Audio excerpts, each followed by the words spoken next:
Hey guys, I'm alllll, and this is the third in part 2 of my series on how to write your novel. And today I'm going to be talking about how to revise a draft. So in the previous 2 videos this month, I unpacked some writing myths and I talked about finding your writing community. So go back and check those out if you haven't already. So for me, writing a novel is all about revising. My first drafts, as I've discussed, are a huge, glorious mess, and I wouldn't have it any other way. I really love being in that uninhibited creative state while I'm writing a first draft and just not worrying about what any of it's going to look like. But obviously to get it to that, professional readable state, it has to go through a lot of revision. So I'm really excited to talk about revision. So how do you know if you're ready to revise? There's no really one way to go about this. It's really different for everyone.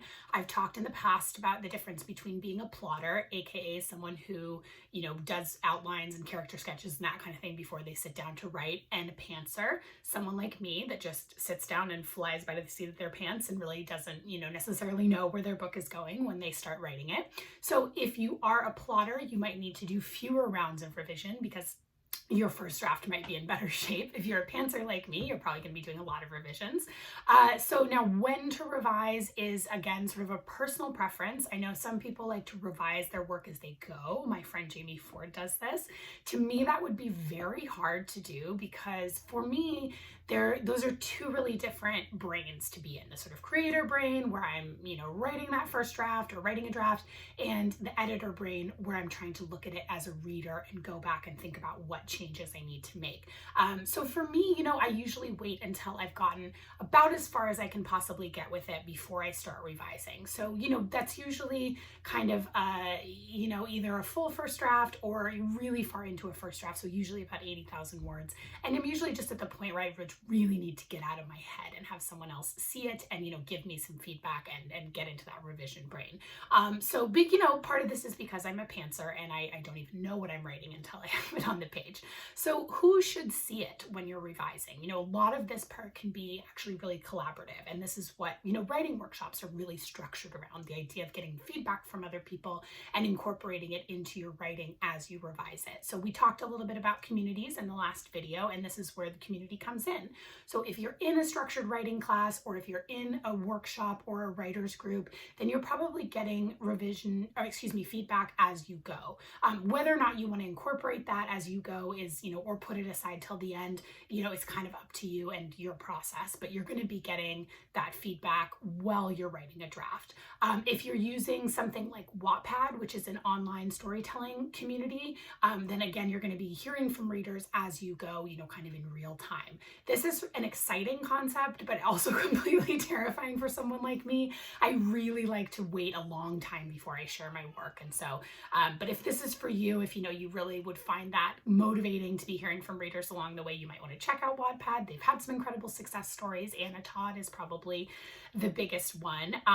So, if you're just relying on sort of readers that you've collected somehow, either, people who offer to be beta readers or writer friends of yours that you're relying on for feedback, that's kind of what I do these days, then you're probably going to want to wait until you have more to show them because they're not really going to be sort of waiting on deck for you to give them, little pieces of work the way that someone who's in a workshop with you would be. So, I usually try and take things about as far as I can and have it reasonably sort of in decent shape before I show any of the professional people in my life. So my agent, an editor, those kind of folks. But this can be really different given the circumstances. Some people really like to show their agents pages much earlier on.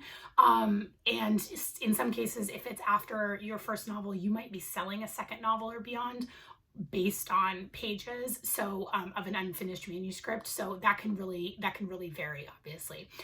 Some people also show their works in progress to their spouses. For me, I can't imagine this. My spouse, he is an excellent reader, but he sees my work when it's in galley format and not before. And that's Oliver in the background helping out. And he is only allowed to give me positive feedback. That is our rule that we have have both he and I, and then that's the same role that I have with my parents and my close friends who are not the writer friends that I'm getting constructive feedback from. I only want those people to be in my cheering section, but again, that's obviously a personal choice.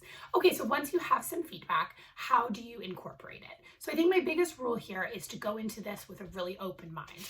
Lots of people along the way, from my mentor to my agent to my editor to author friends that I've shown work to, have made my work just immeasurably better. So I really can't emphasize enough that the kind of collaboration that happens at this stage can be just so helpful to your work. So definitely, try and be accepting of that outside perspective that can just really be helpful. But just as important is to know when not to listen. So if you're doing something like a big kind of workshop class, or if you're on Wattpad, you might end up filtering out most of the feedback that you get, just because people are not necessarily your reader, or they're just not giving you, constructive feedback. So never try to write by committee.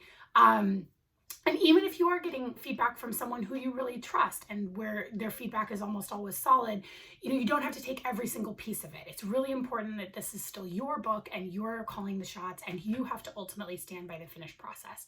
Obviously, this is a little trickier if it's your actual publisher and they are kind of drawing a line in the sand, but that's a little bit of a separate issue. So, sometimes feedback can be hurtful and it can sort of cut you to the quick. And so I think in those cases, again, definitely evaluate the source. Maybe it's the wrong person giving you the feedback. Maybe they're giving you good feedback, but the delivery was just, overly harsh. Or maybe you're just, it's good feedback that you should take, but you're just not really ready to hear it. And I think in any case, the best thing that you can do is to take a step back and, give it some breathing room, and come back to it when you know you can be productive. I've taken a lot of breaks at various points in my, in working on any of my manuscripts and sort of in my career. My first book, Losing the Light, took me 13 years on and off to get published. And so that went in and out of the drawer many times. And every time, I came back to it with a fresh perspective. I came back to it with some added wisdom. So I think those breaks, especially if you're feeling stuck or you're beating your head up against a wall, can really be good. Another tip is to really mess with the physical format. Something I do a lot when I'm revising is print out the manuscript, kind of move different sections around physically so I can kind of walk through the book and look at how the plot is moving forward. I'll write note cards, I'll get post-its, I'll color code things, anything that you can do to just kind of get out of your own head and kind of help you visualize, what to do next with the book. And a lot of my non-writing writing happens at this stage too, when I'm just thinking about the book while I'm walking my dog, who's being really naughty right now and whining in the corner while I'm trying to shoot a video, or, trying to fall asleep at night. I think a lot about the book. I solve those problems, that I'm trying to work on. Work in progress is really a living thing that way. Okay, so that's it for this week. Let me know if you have questions in the comments, and I'll go ahead and answer those, or shoot me a DM. Next week, I'm going to be talking all about writing your second book and beyond.